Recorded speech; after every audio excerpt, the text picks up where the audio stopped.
இந்த ஸ்லோகம் வால்மீகி நாரதரிடத்தில் கேட்டது. பல நல்ல பண்புகளை வரிசைப்படுத்தி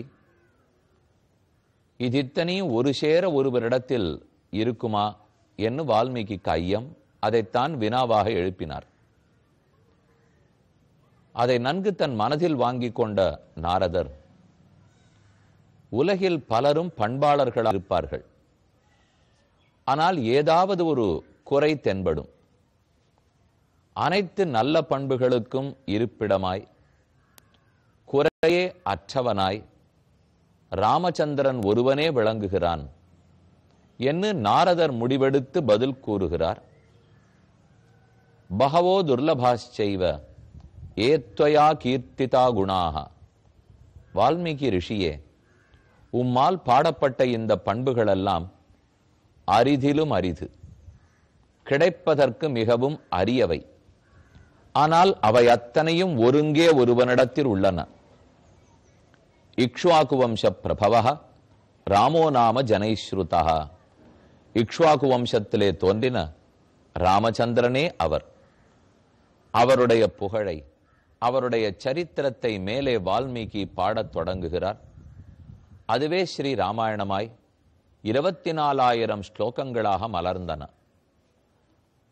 ராமாயணத்தில் உள்ள ஓரொரு காண்டத்துக்கும் தனி சிறப்பு. ஆனால் அனைவராலும் போற்றப்படுவது, விரும்பி பாராயணம் செய்யப்படுவது சுந்தர காண்டமே. சுந்தர காண்டத்தில் ஓரொரு ஸ்லோகமும் போற்றுதற்கு உரியது. இதை வாசிக்க வாசிக்க நம்முடைய பாபங்கள் விலகுகின்றன. மனத்துக்கு தெளிவு ஏற்பட்டு சாந்தியும் ஆனந்தமும் பிறக்கிறது. அதற்கு தாம் பலரும் சுந்தரகாண்ட பாராயணத்தை ஓர் வழக்கமாய் தினமும் செய்வதாக கொண்டுள்ளார்கள். ராமாயணம் முழுமையும் பாராயணம் செய்யலாம். ஆனால் சிறப்பாக சுந்தரகாண்டத்தை படிக்க படிக்க இல்லத்துக்கே எத்தனையோ நன்மைகள் ஏற்படும். குறைகளெல்லாம் நீங்கும், சாந்தி தவழும். சுந்தரகாண்டத்தை நிதானமாக அனுபவித்துக் கொண்டு வருகிறோம். ஆஞ்சநேய சுவாமி அசோகவனத்தில் சீதையை கண்டுபிடித்து விட்டார். அவள் முன்னே போய் நின்று தானார்னு சொல்லிக் கொள்ள வேண்டும். அவள் சீதைதான் என்பதை உறுதிப்படுத்தி கொள்ள வேண்டும். இதெல்லாம் ஆஞ்சநேயருடைய உள்ளத்தில் ஓடுகிறது. இவர் இந்த முடிவுக்கு வருவதற்கு முன் சீதை வேறு விதமாக முடிவெடுத்து விட்டாள். நாம் இனி உயிர் வாழ்ந்து பயனில்லை, சுருக்கு போட்டு கொண்டு தூக்கிலிட்டு கொண்டு முடிந்து போவோம் என்று சீதையினுடைய தீர்மானம். அதற்குறித்து மரத்தை நோக்கி அவள் நடந்து வருகிறாள். தன்னுடைய தலை பின்னலையே சுருக்கு கயிறாக பயன்படுத்தி உயிரை மாய்த்து கொள்ளலாம்னு நினைக்கிறாள். இந்த கட்டத்தில் தான் நாம் இப்போது உள்ளோம். இனி அதை தவிர்த்து எப்படி நன்மை செய்ய போகிறார் ஹனுமான் என்று பார்க்க வேண்டும். சீதையினுடைய பரமபக்தன் ஆஞ்சநேயர் ராமதூதனாக தற்போது எழுந்துருளி உள்ளார். அந்த ஆஞ்சநேயரை சென்னை பட்டணத்திலே தரமணியில் உள்ள பக்த ஆஞ்சநேயர் கோயிலில் தரிசிக்க போகிறோம். இத்திருக்கோயில் தரமணி 100 அடி சாலைக்கு அருகே ராஜாஜி தெருவே அமைந்துள்ளது. அழகான கோயில் இது. பக்த ஆஞ்சநேய சுவாமி, பிரசன்ன வெங்கடேச பெருமாள் திருக்கோயில், இருவரும் இங்கு கோயில் கொண்டுள்ளார்கள். ஆச்சரியமான செய்தி, அருகருகே சுப்பிரமணிய சுவாமி கோவிலும் அதே பிரசன்ன வெங்கடேச பெருமான் ஆஞ்சநேய சுவாமி கோவிலும் அருகருகே உள்ளன. நாம் தற்போது இதோ வெங்கடேச பெருமாள் சன்னிதானத்தை தரிசித்துக் கொண்டிருக்கிறோம். இத்திருக்கோயில் ஆஞ்சநேய சுவாமி மட்டும் முதலில் 1974 ஆண்டு இங்கு பிரதிஷ்டை செய்யப்பட்டு சம்பிரோக்ஷணம் கண்டருளினார். அதற்கடுத்தாண்டு 1975 ஆண்டு மேலும் சில மூர்த்திகள் எழுந்தருளியிருந்தார்கள். இப்படி படிப்படியே இந்த கோயிலில் நாம் சேவிக்க விழையும் அனைத்து எம்பெருமான்களும் கோயில் கொண்டுள்ளனர். கோவிலினுடைய ராஜகோபுரம் ஒரு ராஜாவைப் போல கம்பீரமாக விளங்குகிறது. கோபுரத்தை தரிசித்தோம். பாபத்தையே போக்கவல்ல கோபுர தரிசனம். உள்ளே நுழைகிறோம். துவஜஸ்தம்பம், இருபுறத்திலும் சங்கமும் சக்கரமும் பகவானுடைய திருவுருவம் அனைத்தையும் துவஜஸ்தம்பத்தில் சேவித்துக் கொள்ளுகிறோம். தாண்டி உள்ளே நுழைந்தால் அழகான விமானங்கள். இந்த இடத்தில் விமானத்தை சேவிப்பதற்கு மேலேயே ஏறி தரிசிக்கும் ஒரு வாய்ப்பு நமக்கு கிட்டியது. சாமான்யமா திருநெல்வேலி பக்கத்தில் தட்டோட்டின்னு சொல்லுவார்கள். அப்படின்னா அது மேல் பக்கம், மேல் தளம். இதோ மேல் தளத்துக்கு வந்துள்ளோம். துவஜஸ்தம்பம் இந்த தளத்திலும் ஒரு பகுதி இருக்கிறது. கீழிருந்து புறப்பட்டு சீலிங் தாண்டி அதற்கு மேல இருக்கக்கூடிய மேல்புறத்தில் தான் துவஜஸ்தம்பத்தை தரிசிக்கிறோம். அதற்கு மேல் சின்ன விக்கிரக வடிவத்தில் எல்லா புறமும் கருடர்கள் எழுந்துருளி உள்ளார்கள். விமானம், இரு விமானங்கள், விமானத்தில் இருக்கிற பிம்பங்கள், அதில் இருக்கிற ஆச்சரியமான சிங்கப்பிரான், அழகிய சிங்கப்பிரான் பள்ளியிலோதி வந்ததன் சிறுவன் வாயில் ஓர் 1000 நாமம் ஒள்ளியவாகி போத ஆங்கதனுக்கொன்னுமோர் பொறுப்பிலனாகி பிள்ளையை சீறினான் வெகுண்டான் ஹிரண்யகசிபு. அவனை அழிப்பதற்கென்னே தோன்றின அழகிய சிங்கப்பெருமாள் சிங்கப்பிரான். அவர் விமானத்தில் இருக்கும் பிம்பரூபத்தில் உள்ளார். தரிசித்தோம். துவஜஸ்தம்பத்துக்கு மேல் பக்கத்தையும் சேவித்துக் கொண்டோம். மேல் இருக்கிற அனைவரையும் தரிசித்து இனி கீழே போய் வெங்கடேச பெருமான், மேலும் இத்திருக்கோயில் இருக்கும் ஏனை எம்பெருமான்கள் ஆகிய எல்லாரையும் தரிசிக்க போகிறோம். அதை அடுத்த நாள் சந்திக்கும் போது செய்வோம். இப்போது சுந்தர காண்டத்தில் 31வது சர்க்கம். சிம்ஷபா விருட்சத்துக்கு மேல் ஆஞ்சநேயர் இருந்தார். சீதை தன்னை முடித்து கொள்ளும் தீர்மானத்தோடு வடுகிறாள். இது எப்படி தடுக்கிறது? நாம நேர போய் நிற்கலாமா? சம்ஸ்கிருதத்தில் பேசலாமா? தமிழ்ல பேசணுமா? குரங்கு பாஷையில பேசணுமா? எந்த உருவத்தோட போக வேண்டும்? எல்லாம் நினைத்து நினைத்து ஆஞ்சநேயர் இன்னும் முடிவெடுக்கலே. அப்பதான் அவருக்கு நல்ல முடிவு தோன்றித்து. நாம எது பண்ணாலும் அது தப்பா போயிடும். குரங்கு வடிவத்தோட போனால் பயத்தில் உயிர் பிரிந்து விடலாம்.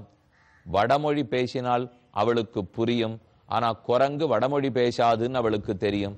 சந்தேகம் வந்துவிடும். குரங்கு பாஷை பேசினால் நம்புவாள், ஆனால் புரிய போவதில்லை.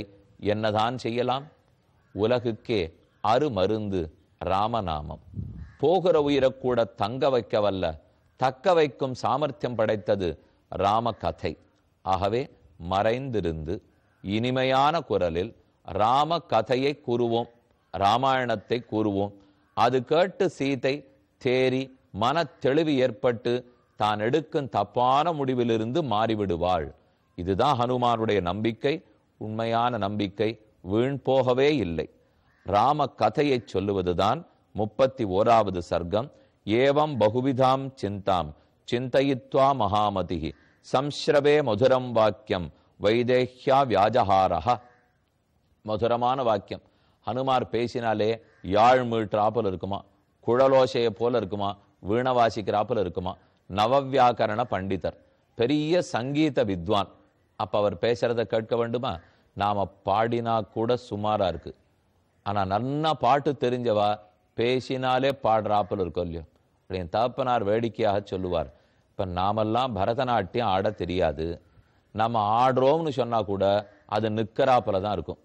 அதே நன்ன நாட்டிய வல்லுநர்கள் இருக்காளே, அவர்கள் வெறும நின்றுட்டு இருந்தா கூட அழகா ஆடுறாப்பல தான் இருக்கும். பாட தெரிந்தவா அழுதா கூட பாடுறாப்பல இருக்கு. பாட தெரியாதவர்கள் பாடினாலே அழுதாப்பல தான் இருக்கும். ஹனுமானுக்கு பாட தெரியறது, அவ்வளவு அழகா பாடுறார், மதுரமா பாடுறார், அர்த்தமுள்ளதாக பாடுகிறார். சம்சவே மதுரம் வாக்கியம் வைதேஹ்யா வியாஜஹாரஹ. என்ன சொல்லி இருப்பார்? நாம் அறிந்த அதே குழந்தை கதைதான். நம்ம சிறு குழந்தைக்கு எப்படி தசரதன் இருந்தான், புத்திரகாமேட்டி யாகம் செய்தார், 4 புதல்வர்கள் பிறந்தார்கள், ராமன் வில்லை முறித்து சீதையை கல்யாணம் பண்ணி கொண்டார். இவ்வளவுதானே குழந்தைகளை தூங்க வைக்க கதை சொல்லுவோம். அதே கதை தான் இப்ப ஹனுமாரும் சொல்றார். நமக்கு உடனே தோணும், நாங்க வேற என்னமோ சொல்லுவார்னா எதிர்பார்த்தோம்னா, ராம கதையை வேற என்னன்னு சொல்ல. குழந்தையிலிருந்து படித்த பெரிய வித்வான் வரை இதேதான் கதை. ஒரே ராமநாமந்தான். எத்தனை லட்சம் ஆண்டுகள் போனாலும் அதுவே தான் இறைவனுடைய திருநாமம், அவனுடைய கதை. ஜன்ம கர்மச்ச மே திவ்யம் ஏவம் யோவேத்தி தத்வதஹ த்யக்த்வாதேகம் புனர்ஜன்மனைதி மாமேதி சோர்ஜுன. கண்ணன் கீதையில ஆச்சரியமா கூறுகிறார், பகவானுடைய கதையை கேட்க வேண்டும். நாம கதை பேசுறது கூடாதுங்கிற மொழியோ, அது எந்த கதை? லௌகிக கதை பேசுவது கூடாது. ஆனா பகவத் கதை கண்டிப்பாக பேசப்பட வேண்டும். என்னைக்கோ நடந்த கதையை திரும்ப திரும்ப பேசுறதுனால என்ன லாபம்னால், பெருமான் ரொம்ப ஆச்சரியமான ஒரு திட்டம் வகுத்துள்ளார். அவரே பிறப்பார், நிறைய சேட்டிதங்கள் திருவிளையாடல்களை செய்வார், அதை வால்மீகி சுகாச்சாரியர் போன்ற ரிஷிகளை கொண்டு எழுதிவிப்பார், அதை படிப்பதற்குண்டான மரபையும் உருவாக்கி விடுவார். அதை படித்தால், அதில் இருக்கும்படி நடந்தால் உங்கள் பாபம் விலகும், என் திருவடி கிட்டும் என்கிற ஆணையும் பிறப்பிப்பார். இத்தனையும் பெருமானுடைய திட்டம். அதை புரிந்து கொண்டு நாம் தான் அடிக்கடி படித்து நம்மை முன்னேற்றி கொள்ள வேண்டும். அதைத்தான் கண்ணன் கீதையில சொல்றார், ஜன்ம கர்மஜ மே திவ்யம். ஒத்தருக்கொத்தர் என் பிறப்பையும் என்னுடைய வளர்ப்பையும் நான் செய்த திருவிளையாடல்களையும் பேசிக்கொள்ளுங்கள். இது கண்ணன் பண்ணார், இது ராமன் பண்ணது, இது வராகன் பண்ணது, இது நரசிம்மர் பண்ணது என்று கதை இருக்கொல்லியோ. தேட்டருந்திரல் தேனினை தென்னரங்கனை திருமாதுவாழ் வாட்டமில் வனமாலை மார்பனை வாழ்த்தி மால்கொள் சிந்தையராய் ஆட்டமேவி அலந்தழை தயர்வெய்தும் மெய்யடியார்கள் தம் ஈட்டம் கண்டிடக் கூடுமேல் அது காணும் கண்பயனாவதே என்ன ஆச்சரியமான குலசேகராழ்வாருடைய பாசுரம். ஒத்தருக்கொத்தர் பகவத் கதையை பேச வேண்டும். மச்சித்தாக மத்கத பிராணாக போதயந்த பரஸ்பரம் கதையந்தமாம் பக்தியா துஷ்யந்திச்ச ரமந்திச்ச. இத கண்ணனு உறுதிப்படுத்துறார். என்னிடத்துல சித்தம் லயித்தவர்கள் என் கதையை பேசுகிறார்கள். பகவானுடைய கதையை திரும்ப திரும்ப கேட்கறதுக்கு நமக்கு ஒரு உற்சாகம் இருக்கணுமா? அது வருமா? எத்தனை பேர் இன்னைக்கு உட்காந்து கேட்கறோம் சொல்லுங்க. இப்போ கார்த்தாலே 15 நிமிஷம் ஆச்சே, கிட்டத்தட்ட 7-8 வருஷமா பார்த்து கொண்டு இருக்கிறீர்கள் இல்லையோ. இத்தனையுமே கதை கேட்டது தானே. கதை என்ன வெறுத்து போச்சா? இல்ல புதுசா அர்த்தங்கள்லாம் தெரியலையா? அன்னன்னைக்கு புதியதாக இருக்கும். ஏன்னா இந்த கதையே ஆறா அமுதமான கதை. நாளே ராம கதையாம், கண்ணன் கதையாம், கஜேந்திர மோட்சமாம் என்று லேசாக எண்ணிவிடக் கூடாது. இந்த கதை சுலபமா புரியறாப்புல இருக்கும். இப்படி யோசிச்சு பாருங்களேன். சரி, வேதாந்தம் உபனிஷத்துக்கள்லாம் இருக்கின்றன. பிருகதாரண்ய உபனிஷத்து, சாந்தோக்கிய உபனிஷத்து, அதை பத்தி பேசலாம், வாழ்நாள் முழுக்க பேசிகிட்டே இருக்கலாம். ஆனா அதெல்லாம் எளிதில் புரிய போறதா சொல்லுங்க. ஆனா கதை புரிவதற்கு கஷ்டமில்லை. அதே சமயம் உபனிஷத்து கொடுக்கக்கூடிய பலன் பிரம்மத்தையே அடைவிக்க போறதே, அந்த பலன் இதிலிருந்தே கிடைக்கணும்னால் அப்ப எளிதாகவும் புரியறது, கேட்க இனிமையாகவும் இருக்கு, வரட்டுன்னு இல்லை, சுஷ்கமா இருக்கலே, நல்ல அதே பயனை கொடுக்கிறது. அப்ப கதை கேட்பதில் என்ன குறை? என் பக்தர்கள் 8 விதமான அடையாளங்களோட உள்ளார்கள் என்று ஒரு இடத்துல பெருமாள் ஸ்லோகத்துல சொல்றார். மத் பக்த ஜன வாத்சல்யம் பூஜாயாஞ்ச அனுமோதனம் என்று தொடங்கி என் அடியார்களுடைய குறையை பார்க்க மாட்டார்கள். மற்ற பேர் என்ன பூஜை பண்ணிப்பதை ஏற்றுக்கொள்ளுவார்கள். தாங்களும் என்னை பூசிப்பார்கள். இப்படி ஒன்னொன்னா சுரண்டு வரச்சே மத் கதாசிரவணே பிரீதி, என் கதையை கேட்பதில் அன்போடு இருக்கிறான், விருப்பத்தோடு இருக்கிறான். எத்தனை தர கஜேந்திர மோட்சம் கேட்டாலும் அடுத்த தரம் உட்காரச்சேவன் அதே விருப்பத்தோடு இருக்கணும். இப்ப ராமாயண கதை நாங்க எல்லாரும் உபன்யாசத்துக்கு கூப்பிடுவாளோ இல்லையோ. பங்குனி மாசம் சித்திரை மாசம் வந்துவிட்டால் எல்லா இடத்துக்கும் ராமாயணத்துக்கு வாங்கோ. இப்போ ஒரு சுவாமிக்கு வயசு 60 ஆறுது, அவர் 30 வயசுக்கு சொல்ல ஆரம்பிச்சாருன்னா 30 வருஷத்துக்கு 2 ராமாயணம்னா கூட 60 ராமாயணம் கூறியிருப்பார். அத்தனை நாளும் அதே கதை தான் சொல்லியிருப்பார். ஆனா நீங்க 61வது ராமாயணம் கேட்டு பாருங்க, அதே உற்சாகம், அதே சிரிப்பு. இன்னைக்கு தான் புதுசா அந்த கதையை சொல்றாப்ப அவர் ஆரம்பிக்கிறாரோ இல்லையோ. அந்த உற்சாகம்தான் மிகவும் முக்கியம். இப்ப வடக்கெல்லாம் போய் பார்த்தேன்னா ராம கதா, பகவத் கதா அப்படின்னு போட்டிருப்பா. காசியில நடக்கும், அயோத்தியில நடக்கும், பிருந்தாவனத்திலே, குருக்ஷேத்திரத்திலே, துவாரகாவிலே பார்த்தேன்னா 25,000 பேர் உட்காந்துருப்பா. ஆசையாம கார்த்தாலேன்னு சாயங்காலம் வரைக்கும் உட்காந்துருப்பா. அந்த கதையை கேட்பதில் பிரீத்தி ஏற்பட வேண்டும், அன்பிருக்க வேண்டும். உள்ளது அந்த அன்போடு கதை கேட்க காத்திருப்போம். இந்நிகழ்ச்சி